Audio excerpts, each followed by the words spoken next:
Hello, I hope you're doing well during your quarantine.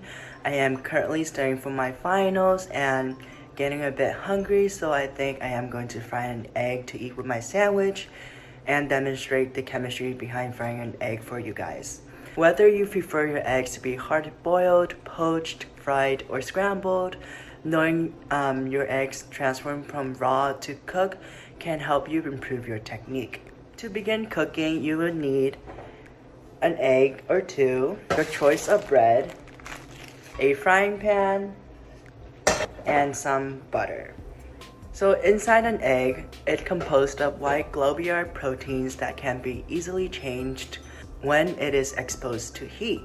The globular proteins are curled up strands of amino acids, and the shapes of these proteins are maintained by weak chemical bonds.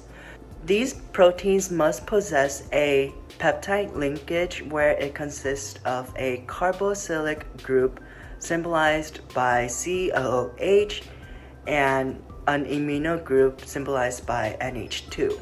Alright, so in case you didn't know before, but if you do run into this problem where your egg whites is running from your pan, I suggest you to grab the freshest egg in the fridge because those eggs contain thicker whites and stronger yolk membranes.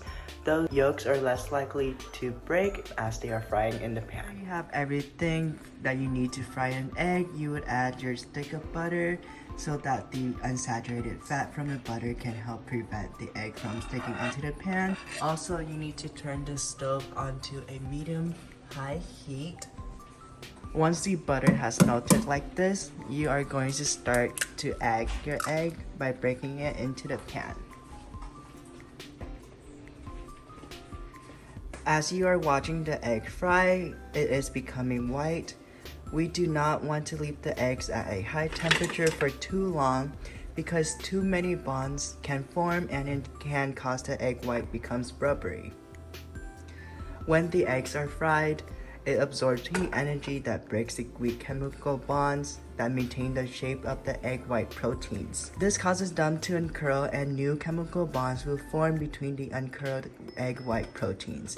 When chemical bonds are broken or newly formed, new particles are created.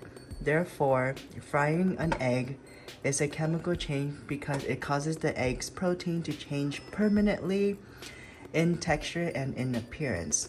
You notice how it was a clear liquid at first, and once it absorbs heat, it starts to turn into a white solid. This is when the chemical reaction occurs. This whole process is known as denaturing. This is when the liquid becomes a solid and the white of the egg transforms from clear to white. It is important to note that the properties from fried eggs are different from raw eggs because these changes cannot be done. After a few minutes on the pan, it should look like this, and voila, you have your fried eggs to eat with your sandwich. Thank you so much for tuning in, and I hope you guys enjoyed my cooking video, and I hope that you guys learned the chemistry behind frying an egg and some new techniques that you guys have not learned before. Bye. See you in the next one. Bye.